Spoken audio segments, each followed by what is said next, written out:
Earlier this week, I was reading a book, actually, about a Buddhist book. And it was about Yogacara and Vasubandhu, these deep in the realm of Buddhist teachings, traditional teachings. But in the introduction, there was this very sweet anecdote that the one who had written the book on Vasubandhu's 30 verses. There was this woman from Thailand, Varame Kapil Singh, who, and I won't go into it, but really, I'm maybe in the 60s or 70s, not that long ago, became actually the first Thai woman to be fully ordained as a nun. Okay, the lineage had died out, and there was this tradition within Thai tradition for women of kind of being sort of semi-nuns. So they didn't have a lot of respect. So this very brave, courageous nun went and got ordination from Taiwanese who had the full transmission, and then came back to Thailand, where she had a very rough time. But anyhow, became quite famous, and she really was a breakthrough woman for that very patriarchal society. So at some point, a young man asked, this is the anecdote, a young man asked her, how do you keep the 311 precepts? So those of you familiar with Buddhism, you know, lay people, we have about 5 or 10. And monks have about 250. Nuns have 311. You know, these are kind of guidelines for living, and some of them are very particular. I said, so he says, well, how do you keep these 311 precepts? And she replies, I keep only one precept. Surprise, the young man asked, and what is that? She answered, I just watch my mind. Very powerful. I just watch my mind.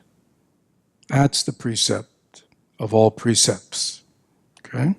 Because precepts are, what's a precept? A moral precept. They're what? Any English teachers here? A precept is what? Oh, this is not a trick question. It's a guideline, kind of a rule, something that tells us do this, don't do that. They're kind of rules, they're guidelines, for many ways. Which is very interesting, you see. Shows you what an aware woman this is, because many of us have all kinds of moral, ethical, personal precepts and guidelines that we want to run our lives by, but we find it difficult to do. Right? Right? I mean, it's very easy to go to church. It's very easy to, say I believe in the Ten Commandments and the Golden Rule and all that. Much more difficult to what? Practice it. Right? I mean, we all know that, whether we're in a religious tradition, a non-religious tradition. It's much easier to what do they say? Much easier to talk the talk than walk the walk. Right? So what does this nun say? This is the missing piece, you see. Because our observation of the precepts, which really have a lot to do with kind of more overt things, the things we do with our body or don't do with our body, our words, the way we speak, all of that is being conditioned by what? Our mind, you see. And in most traditions these days, they don't have this way to observe and understand one's mind, which is really what is conditioning our actions, of how we relate to other people, how we act with other people, what we say to other people, right?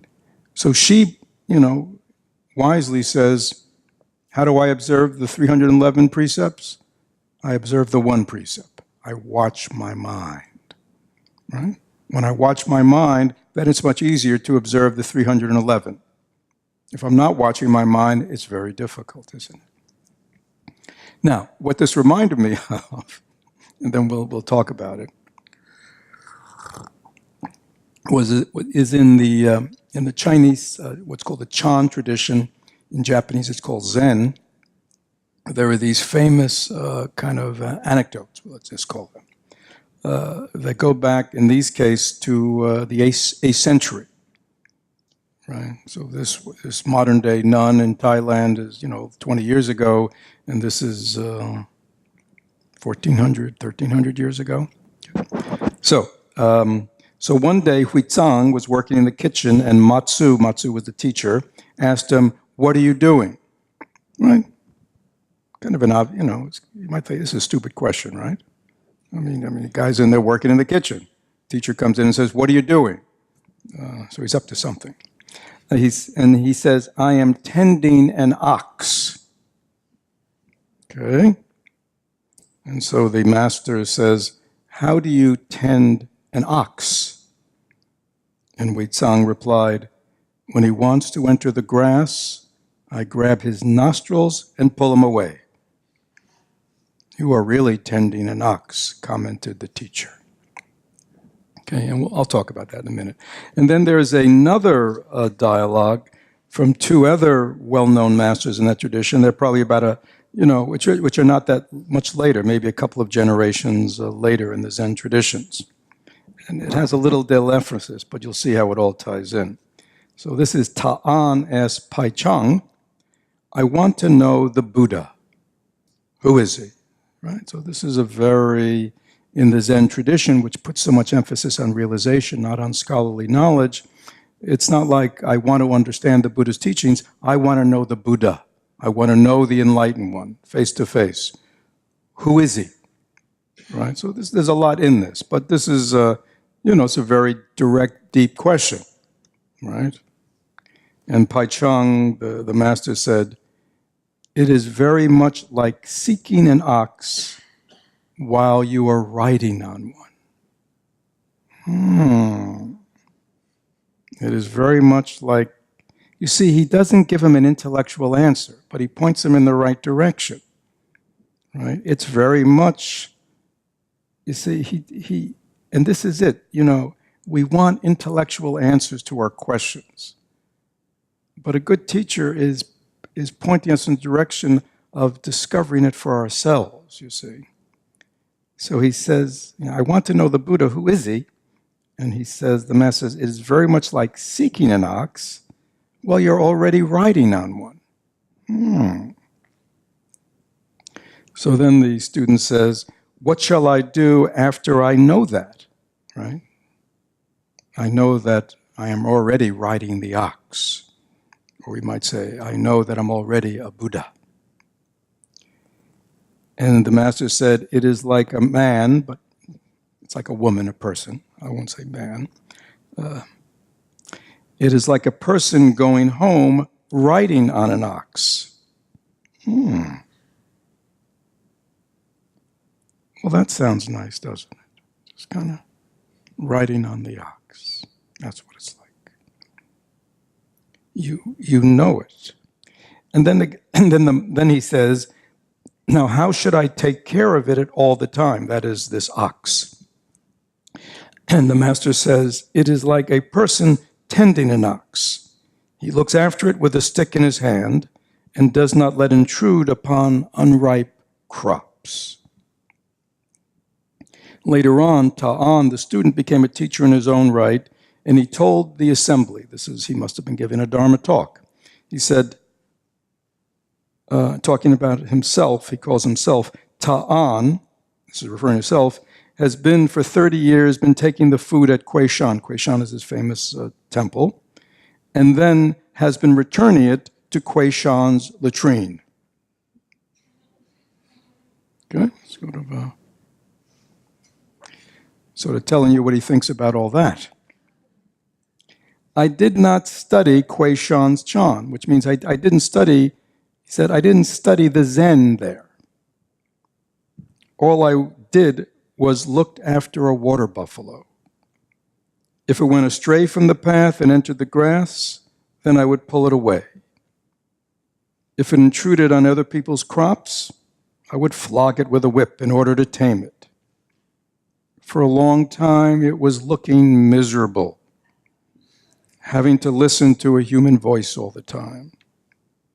But now it has become a white ox in an open field, always on my side. Spending the day in vast open fields, even if someone tries to take advantage of it, it does not go away. So it's quite beautiful. And really, in this very simple, direct way, encapsulates the path, right? From beginning to end. Right? So this, this initial teaching from this Thai nun of what is the essential precept she follows? I watch my mind. I can't tell you how key. I mean, if you don't do anything else after today, do this. Watch your mind. Right? Now, many of us are too busy, aren't we? We're too busy what? Watching everybody else's mind. You see? So this is a 180 for most of us, right? Bill's nodding over there, right? We're watching everybody else's mind. We're watching everybody else's behaviors. We have the word on everybody, right? Everybody know what I'm talking about? And now through modern technology, we can watch the whole world's mind, right? We can watch people's minds and have opinions about people's mind all over the world, right? And because the news is constantly updated now, every 10 minutes you can be kind of checking in on what other people's minds are up to, right? And generating all kinds of thoughts about that and opinions about that and emotions about that. Is that clear? So, I mean, if you find that you're overwhelmed these days, it's because in the old days, there were just a few people around you that you could be observing and watching their mind. Now you can watch you can go on Facebook, right? You'd be a little bored, right? Well, whose minds can I watch now, Right? I mean, is that true? You see, and when you see it that way, you say, well, that's what I'm really doing. Now, the problem with all that, and I won't go into all that, that's another Dharma talk, is I'm so busy watching the minds of everybody else in the world, and I have no time to do the most important thing, is watch my own mind.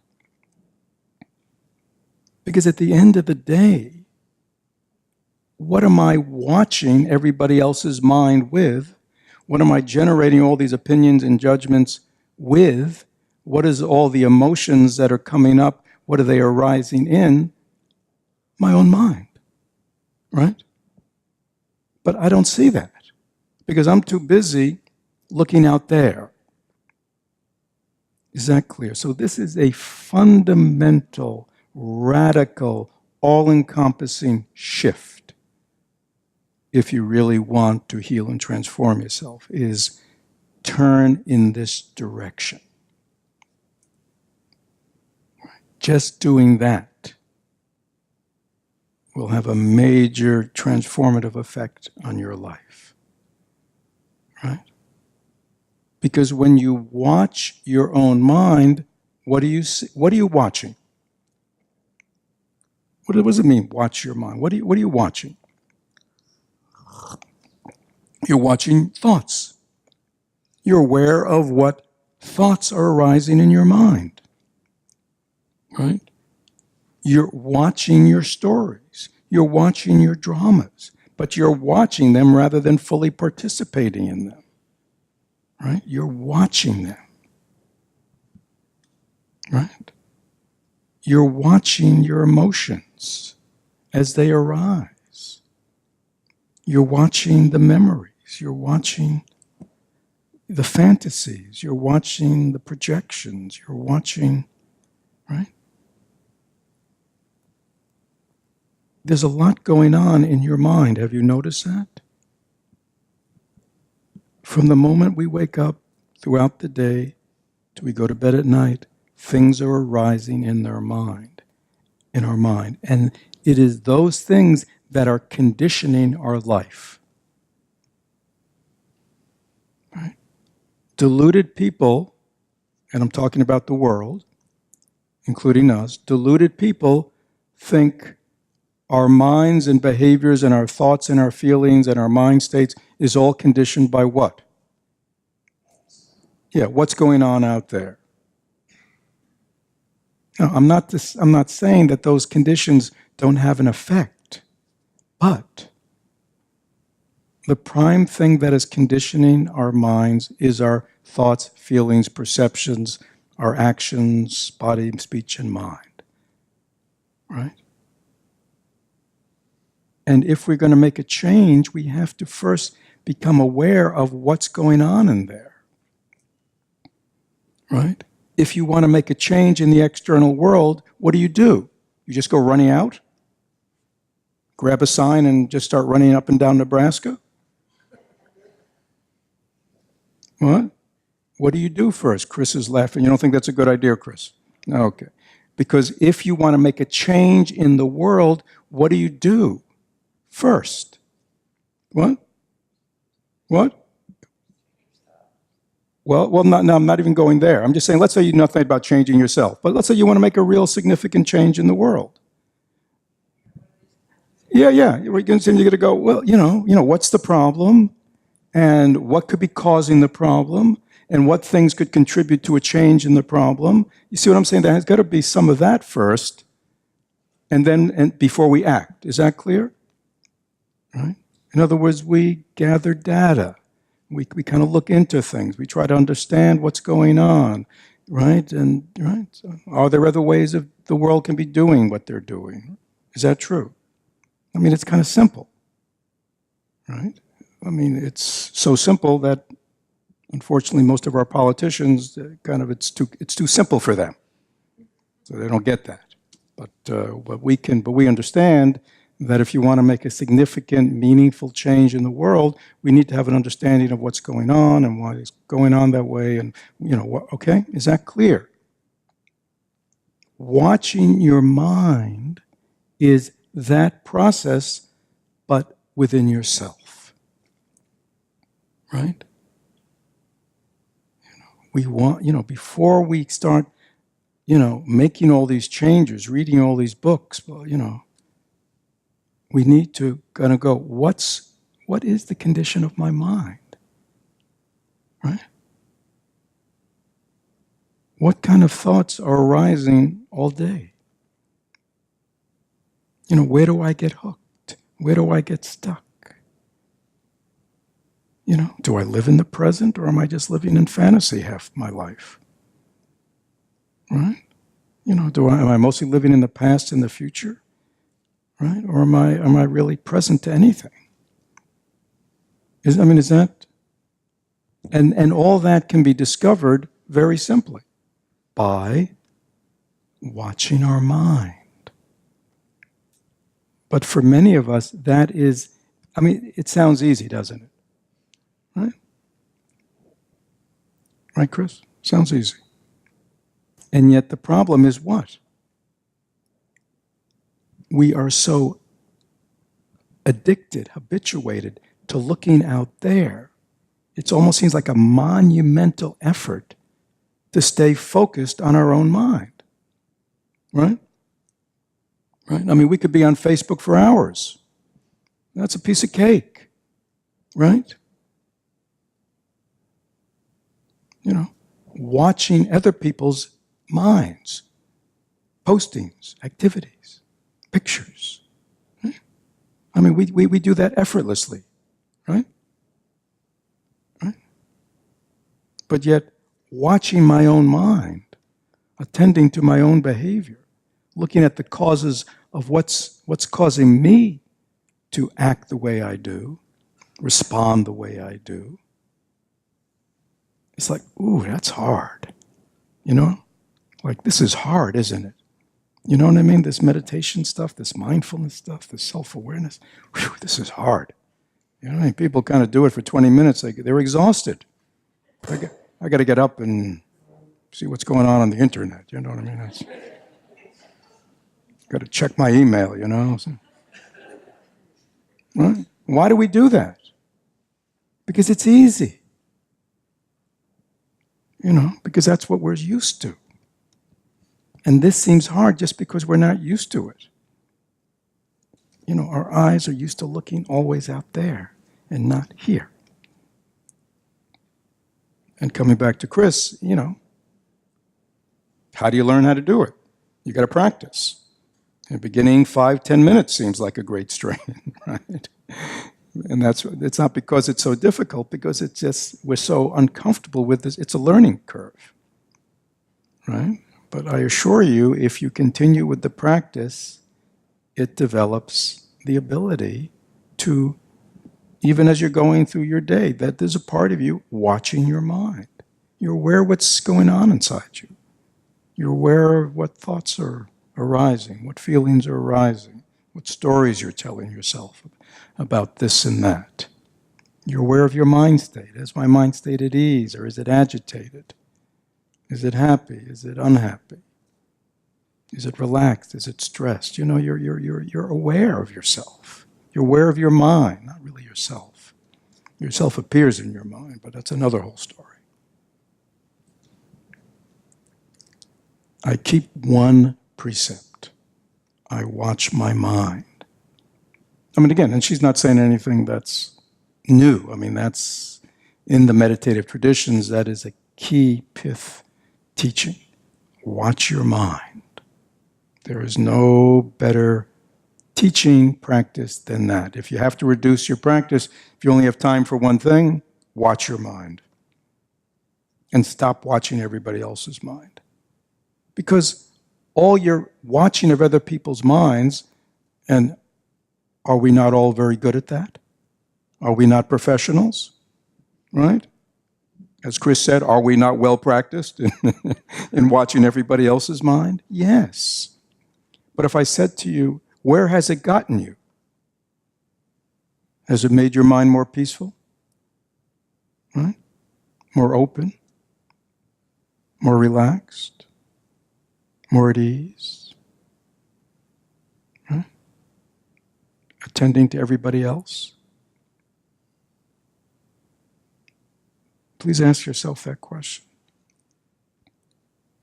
My constant obsession with what's going on in the external world, where does it get me? We just came back a couple of weeks ago. We do a 7-day retreat up at a retreat center in North Carolina, right? Silent, wonderful meditative retreat. And like around the 4th day, I introduced the notion to people, are you aware that you have not checked your email in 4 days? You have no idea what's going on in the world. You have not checked the news in 4 days. Right? Right? How are you? How are you? And everybody said, great. Great. Yeah. Oh, that's interesting.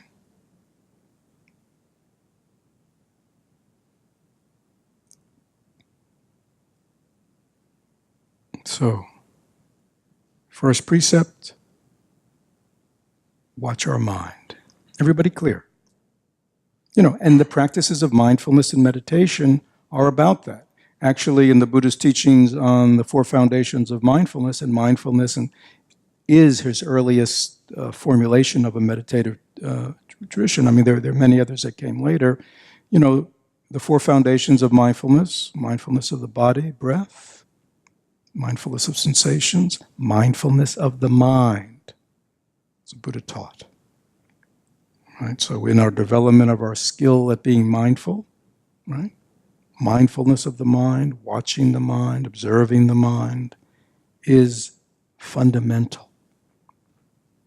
It is very difficult to make any significant personal spiritual change in one's life if one's doesn't have that kind of self-awareness. Because it is so easy to fool ourselves. Right? Has anybody noticed that? We believe our own garbage. Right? Everybody know what I'm talking about? We're great at seeing other people's garbage. That's just garbage. But my garbage, brilliant. insightful. Or even if it's not that, we're very understanding to our own garbage.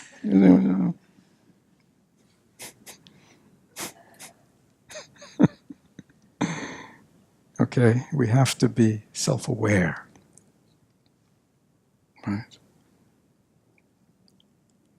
But then, let me talk about this second one. We'll see how far we can get. He says, so I'm tending an ox. This is very interesting. It points to view the practice, right? Now, obviously, he's not tending an ox in the kitchen. He's doing what? He's stirring the food, or he's chopping vegetables, right? That's what he's doing with his body, right? And that's his practical function.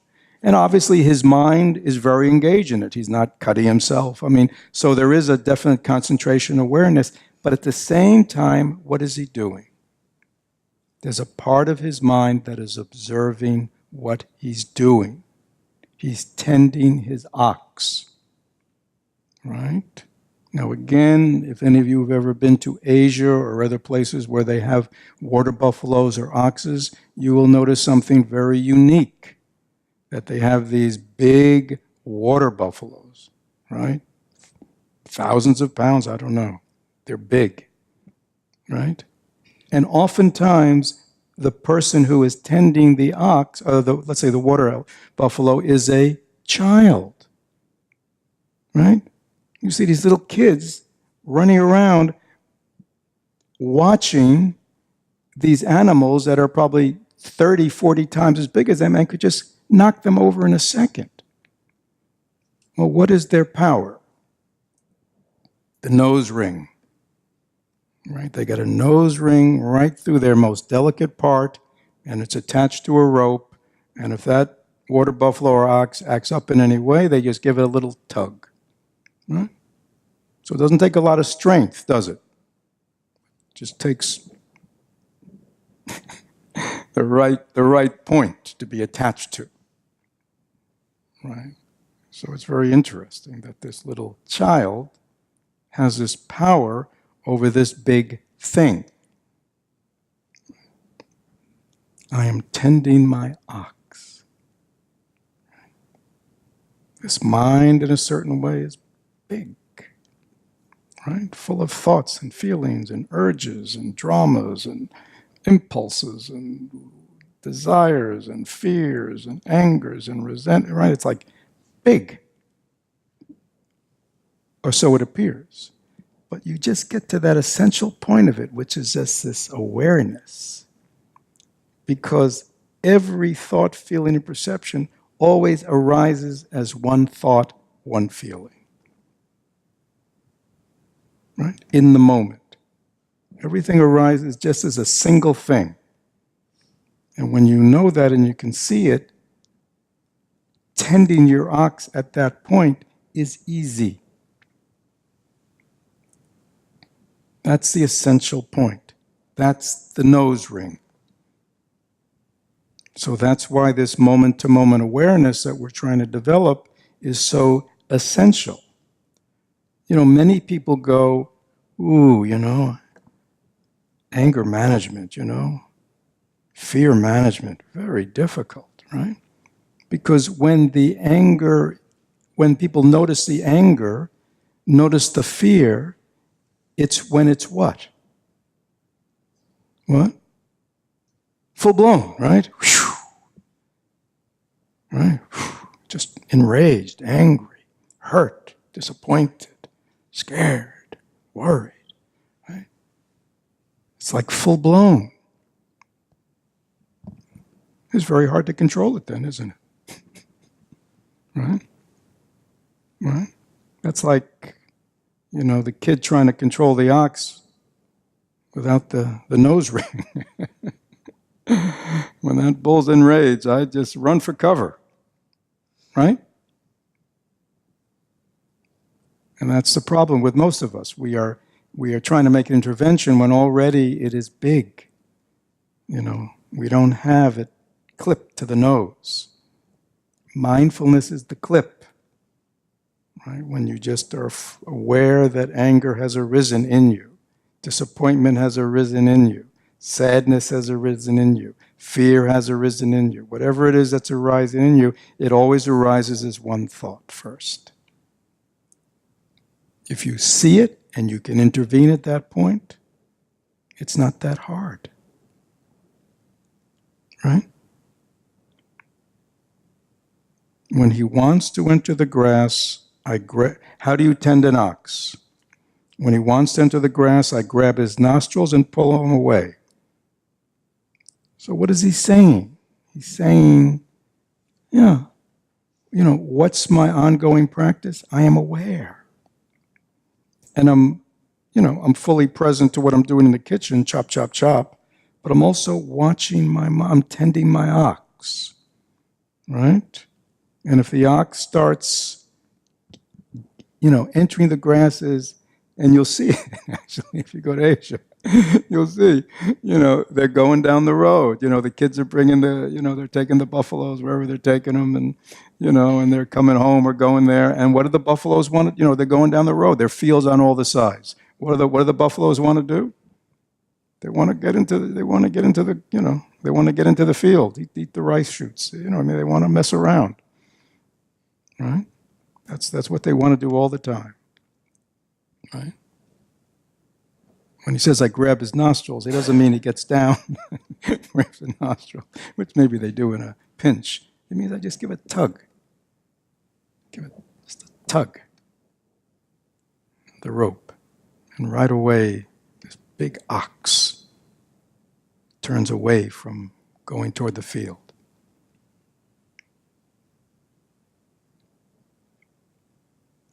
What are you doing? I am tending an ox. How do you tend an ox? When he wants to enter the grass, I grab his nostrils and pull him away. You are really tending an ox. Any questions just about this and before we continue on? So getting back to our questions about practice, this is what we're practicing. Okay? Anybody ask you what you're doing? Just say, I'm tending my ox.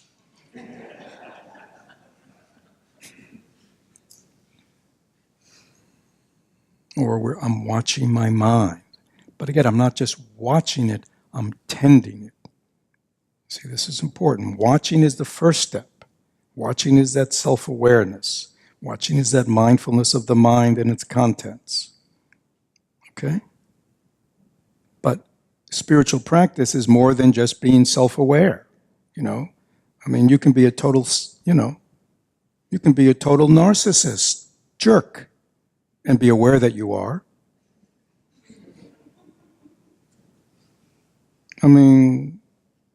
So that's why mindfulness in itself is not transformative. There has to be a context in which this is unfolding. Is that clear? And the context for someone on the Buddhist path is to free myself of suffering and delusion and to wake up and be free and to have a mind that's filled with wholesome mind states. You understand? So there's a criteria that each of us has to have, right? So those kids, when their parents, send them out with a water buffalo in the morning, it's not like, let them go wherever they want. Right? No.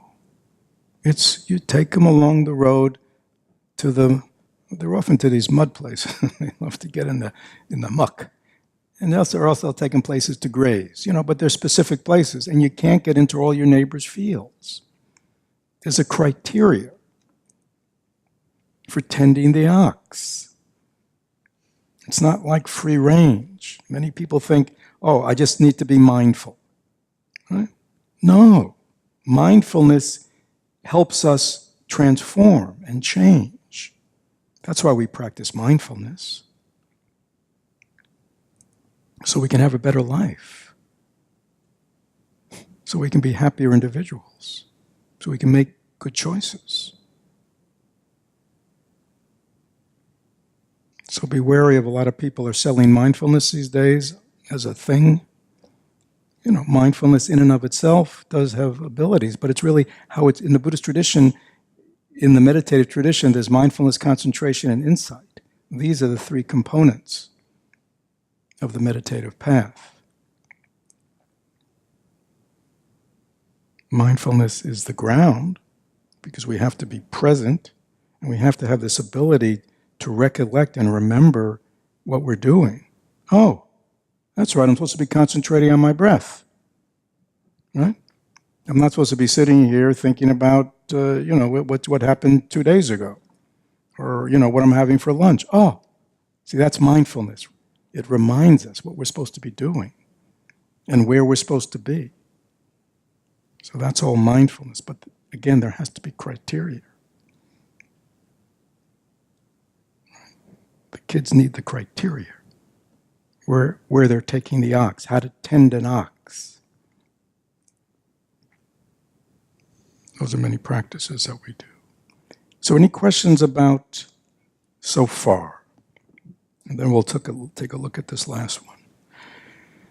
Any questions? Anything not clear? Not clear just intellectually, but like in how to practice this.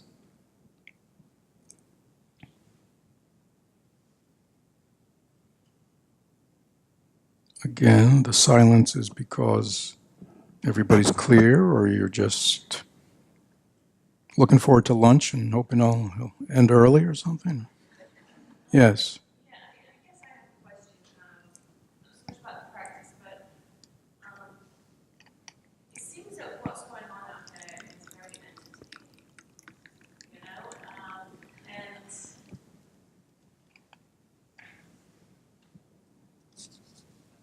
sort of meditating doesn't feel as entertaining. You know what? You're absolutely right.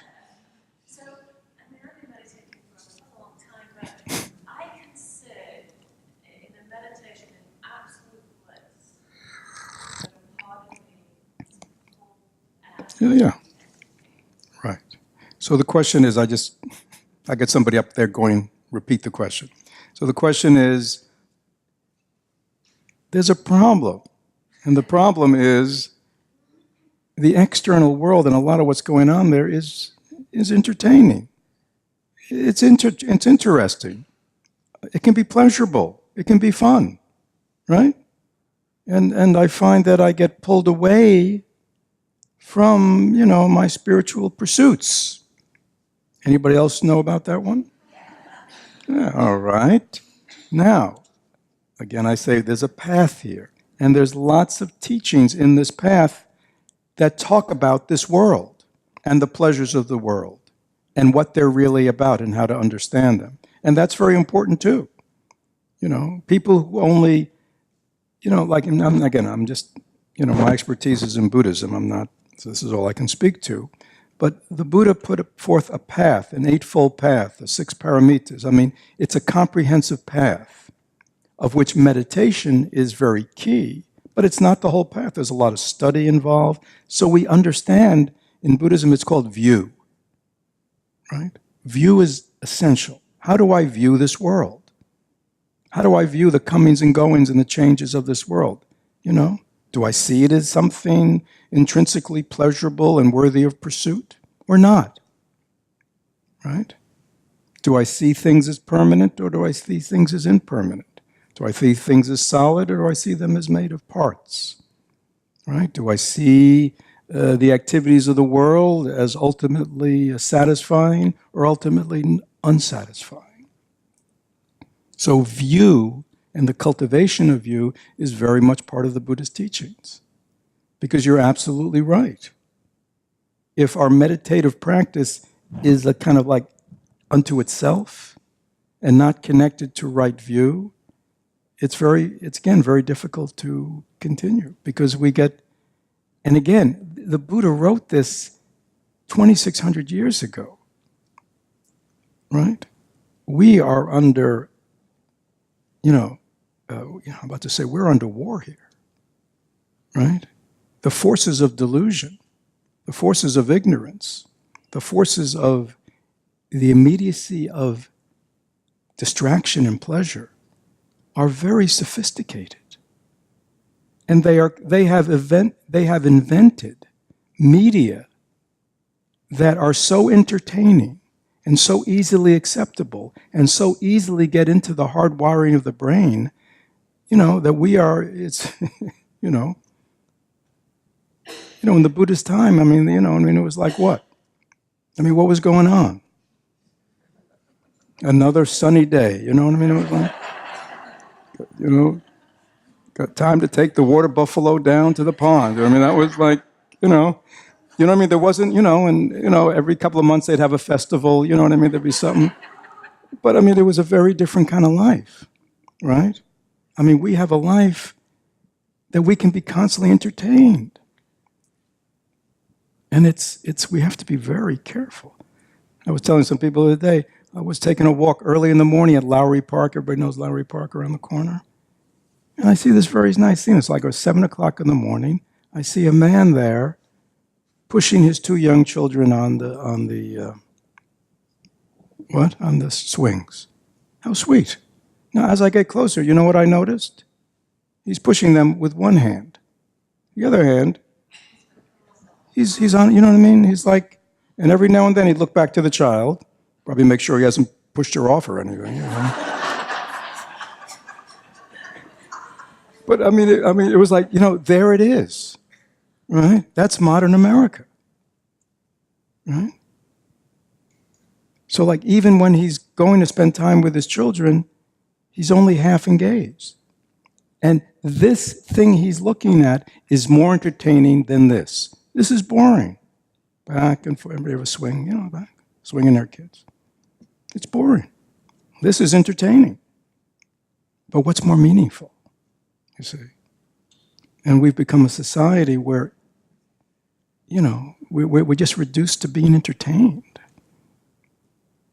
right? And those who control entertainment, news, games, are just they're very smart, right? And they're very sophisticated in continually keeping us entertained, interested.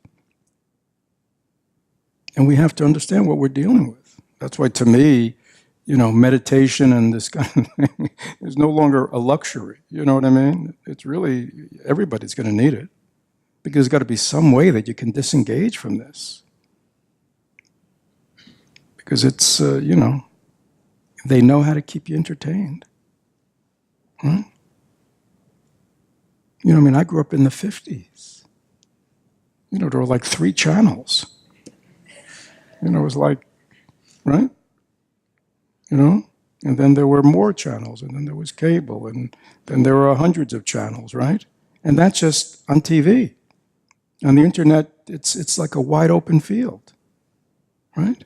And now you can, on demand, you can, and it's all in the service of what? What's it all about? Making a better world? Making happier human beings? Teaching us how to connect and take care of one another? No, it's all in the service of what? What? Yeah, it's keeping us entertained so somebody can make money. That's really what it's all about, isn't it? If we just kind of cut through it all. And it's unfortunately these days, it's up to each of us to decide, is that what my life's going to be about? Right?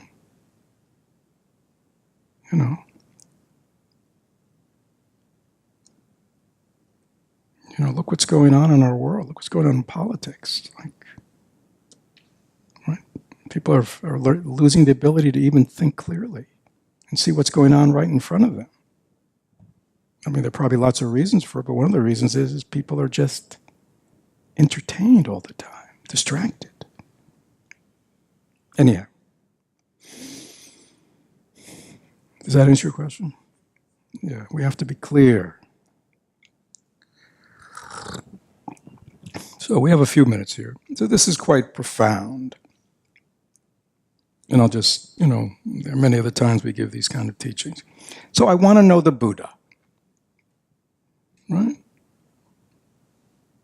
And obviously, most people would think of the Buddha as something, someone outside themselves, right?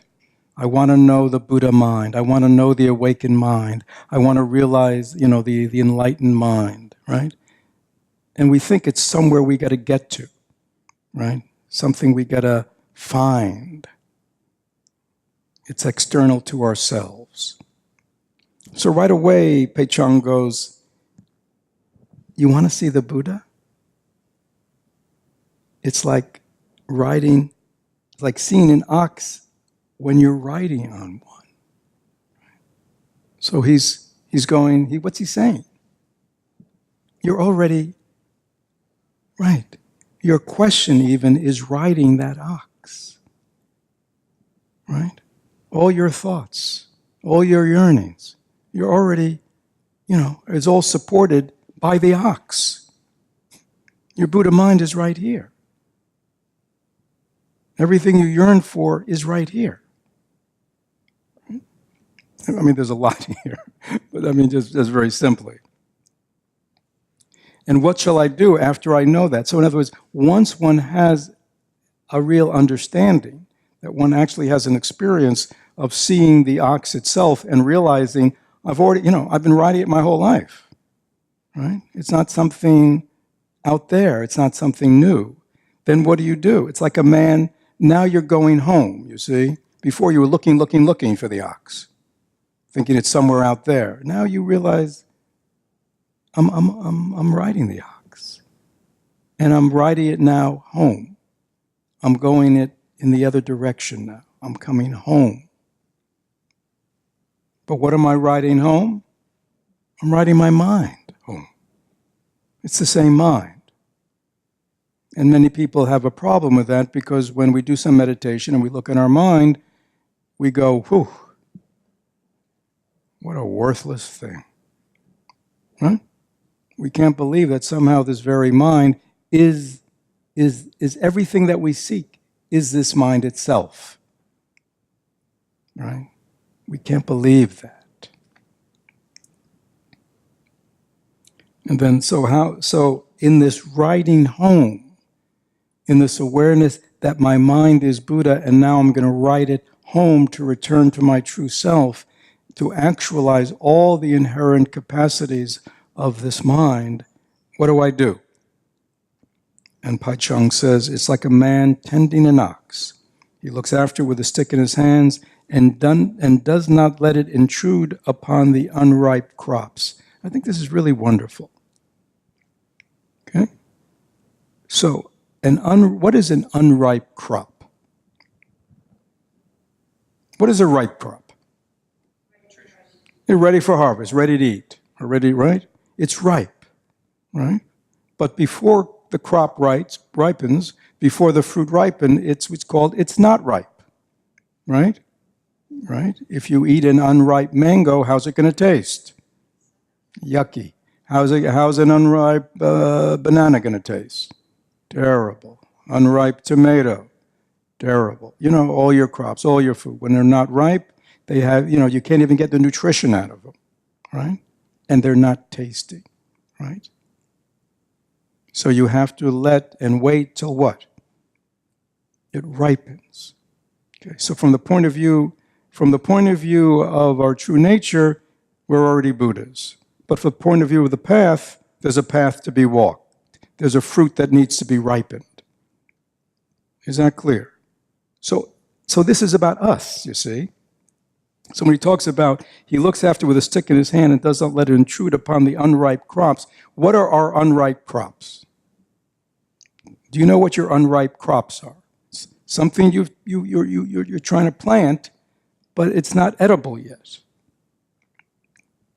What is that? What? No, this is your unripe crop. This is the things you want to grow. Yeah, patience, love, compassion, understanding, wisdom, all those wonderful things. Sense of connection. Those are all, anything that you can think about, right? That you want to cultivate in yourself, right? Everybody know what I'm talking about. Mindfulness, concentration, You know, all those things. At this point, they are all what? Unripe. Right? You can't just freely eat them. They won't give you the nutrition you need. These are our unripe crops. Right? Okay. Now, if we want them to grow and ripen, like we'd all do, right, we have to tend this ox, which at this point is not a well-trained ox. It's not a well-trained mind, right? It will destroy the unripe fruit, right? So this is very powerful. He's saying, you know, if you say you want to cultivate love, compassion, understanding, peace of mind, ease of mind, intelligence, wisdom, all those things that you want to cultivate, and you let that mind run amok in your field, you're never going to be able to eat, the fruit's not going to ripen. Is that clear? That's what he's telling us, right?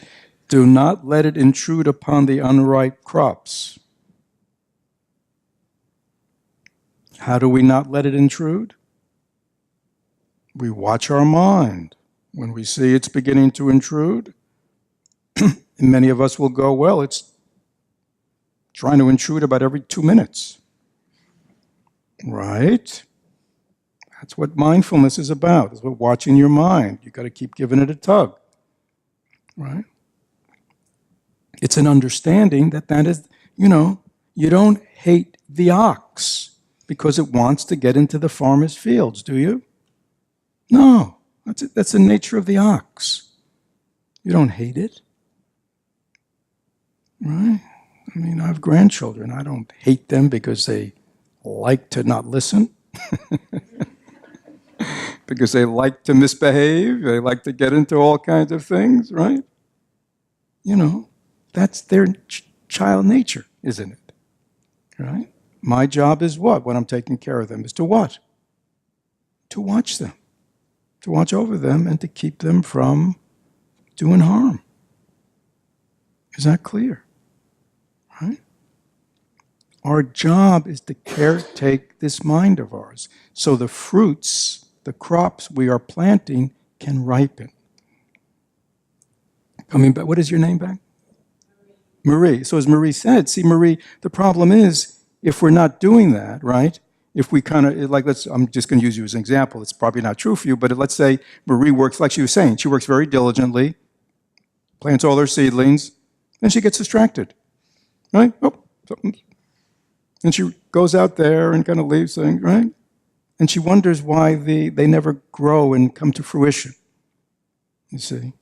Because oftentimes we're not doing that necessity of caretaking, watching over these little plants, these little seedlings, right? Because we are, distracted.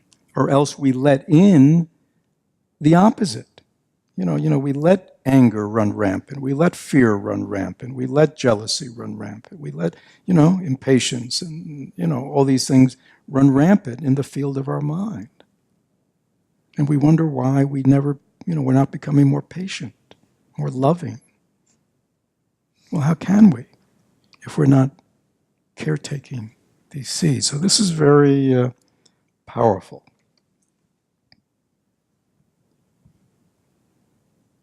And then later on he said, I didn't study Zen. I mean, he did, but he's really saying, when somebody asked him, he said, no, I didn't study the Zen of the master. I just tended my ox. That's really what brought me to realization. If it went astray from the path and entered the grass, I'd pull it away. I like this too. When it's himself, you see, when it's his own mind within himself going astray, he just gives it a tug, brings it back on the path. If it intruded on other people's crop, I would flog it with a whip to tame it. I like this. Because this is really very in the tradition of, which is essential to all Buddhist teachings, is in terms of behavior, do no harm, right? Like that's the cardinal rule. Do no harm, right? If you can't do good, at least do no harm, right? So it's interesting that when he talks about within himself, he's doing he gives it the pull, right? But when he sees that his mind is intruding onto somebody else's field, which means, I think what he's saying is, but when I see that this mind is now beginning to move me in the direction of doing harm to another, you see, then I use the whip on it. You see, I'm stronger. And I think this is a very important, and it shows the kind of the sense of interconnection and this responsibility for the world and others. That we have to be doubly vigilant, right? That we don't let our water buffalo, destroy other people's crops, right? I mean, and a lot of times our actions, our words, our behavior are doing harm to other beings. We're not nurturing their unripened fruit. Isn't that clear? We all know we do that. And so I like this that he says, when I see my ox doing that, then I get out the whip. Right away I prevent that from happening. I'd flog it if it intruded on other people's crops. I would flog it with a whip in order to tame it. And then he says a great thing. For a long time it was looking miserable, having to listen to a human voice. I think this is so human, right? We get sick of ourselves, don't we? You see? And I think, this is like 8th century. And he goes, and he's just talking about this mind of ours. This untrained mind that wants to go wherever it wants to go and do whatever it wants to do. It gets sick of us trying to train it, right? I remember when I was raising my own kids, it was like, they must be sick of having me all the time tell them what to do and not do, right? I used to think, in those days when they were young and, they couldn't go in the fridge without asking, because what would that be like if every time as an adult, I couldn't go in the fridge myself. I had to go ask somebody whether it was okay if I went in the fridge to get something. That would be horrible.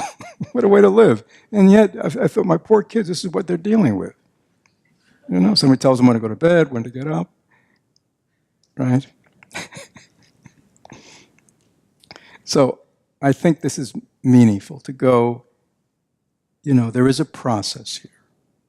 In the early stages of our process, when we have to be kind of more on ourselves, it could be a little miserable to really be aware of ourselves and to see how much our mind is running amok and the harm we're doing to ourselves and others. It could make us in the short term a little miserable, right? Having to listen to a human voice all the time.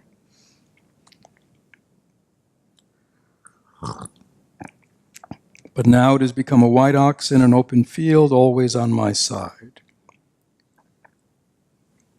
spending the day in vast open fields. Even if someone tries to take advantage of it, it does not go away. So now he's on the other side, okay? All the crops have ripened. All the fruits have ripened. It's now a white ox, right? It always, when it was a dirty ox and now it's a clean ox, when it was a dark ox and now it's a white, what he's saying is it's still an ox, you see. It hasn't changed in its nature, it's still an ox, but now it's been purified of all its defilements. Right? It's like after taking a bath, we're clean. Let's say we're covered with mud. Or there's a mirror and it's covered with mud, right? Then we clean it. Now it reflects perfectly back. Well, it always was a mirror, even when it was dirty. That hasn't changed. its ability to reflect back hasn't changed, right? The only thing is now the mind has been purified of its delusions, its afflictions. In the same way,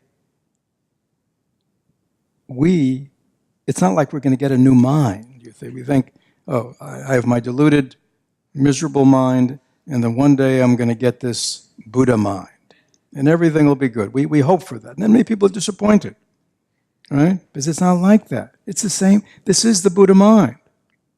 It's just covered over, right? It's just covered over. We don't see what's right here because it's covered with this cocoon of thoughts and misperceptions and emotional afflictions. But it's right here, okay? So it's still, the ox is still the ox. Remember the untamed ox that would just trample about in everybody's field, and now the tamed ox. Same ox, same mind. Right? That's what transformation is. Transformation means it's the same thing, it just takes on a new form, but it's essentially the same.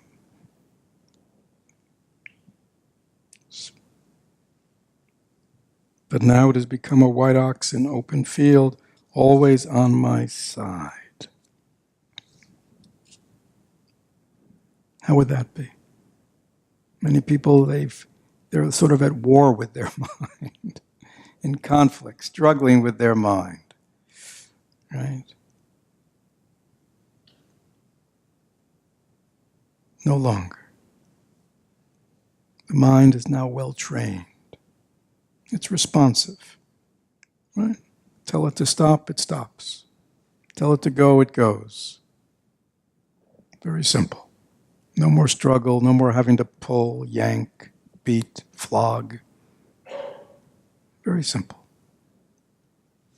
Go left, go right. That's all. It's like a well-trained, I'm not a horse person, but they say, a well-trained horse, you can almost do it with your legs, right? Is that right? I mean, you don't even, if it's either an untrained horse or an untrained horse person, you're always what? Yanking it around and beating it, and right? But a well-trained horse it can just all be in the legs, or just the slightest little, shift of the reins, and it goes. Who wouldn't want a mind like that? So that's what he's talking about. But now it has become this white ox in an open field, always on my side, spending the day in vast open fields. Even if someone tries to take advantage of it, it does not go away. It never leaves my side. Your mind becomes your companion rather than your enemy. It becomes your friend. Yeah, so that's... Any questions or comments on this teaching? Watching the mind, tending the ox. So, we're about halfway over with our day of mindfulness. We had a good kind of beginning this morning in just kind of basic mindfulness, body. So, for the rest of the day, there's going to be lunch now, and then a little break time, and then there'll be, after lunch, there'll be mindful movements. Is that correct? And then there'll be guided meditation, and then I'll be back to interact with you, do some more things. Watch your mind. See, for those of you who've never done it, and those of you, watch the mind based on what you've learned today. Just keep an eye. And again, it is in the beginning, it's watching the mind. It's not about criteria yet. You're just kind of observing. You're just watching your mind. You're kind of interested, you see? Right? So if you were Bill, you'd just be interested. I'm just watching my mind. Running off here, running off there, getting into this field, messing around in that field, rutting around over here. just, you don't want me to get too personal, eh?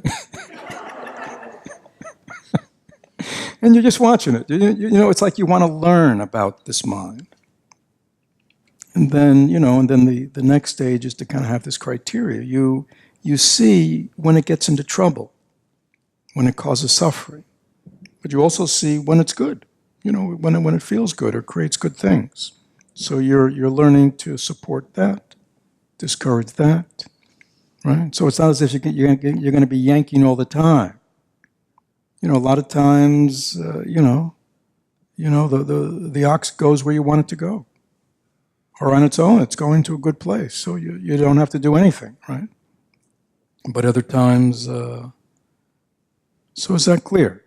So for those of you who this is something new, just see what it's like to objectively, without judgment, watch your mind. You could even, for those of you who knew, you can even label it,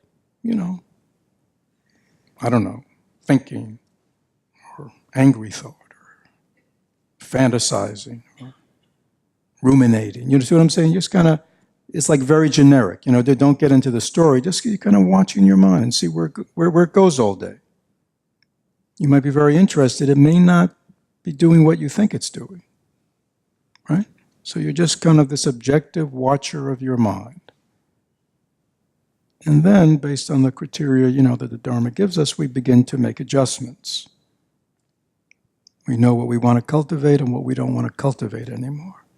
What brings us happiness, what causes us unhappiness. But the first step is just to watch the mind. No better instruction than that. Okay, so, as we go about our day, as you're eating your lunch mindfully, have a little part of yourself, 20-25%, just kind of watching your mind. What's it up to? It's supposed to be, just present eating the lunch, right? Where's it go? You see? Everybody here is unique. Right? Some may just go into meaninglessness, stupid stuff. Some may go into dramas, past, future. Some may go into heavy-duty judgment or criticism, likes, dislikes. Ugh. This food's not as good as I thought it would be. Looks like Bill has something a lot more tasty. Begin to watch your mind, how it's maybe has this element of always being dissatisfied and always thinking, kind of just watch it. Okay? Any questions? And then, when you're doing the mindful movements or whatever, do the mindful movements, but also watch your mind. Where does it go? See, everybody's mind goes to different places. Right? There may be everybody just may be all doing whatever we're doing, the same thing, and yet everybody's mind's going somewhere else.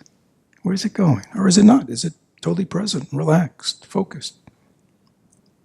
When it goes away, where does it go? Where does it like, whose field does it like to get into? Is that clear? This is where it begins. And then we learn to make modifications as our practice develops.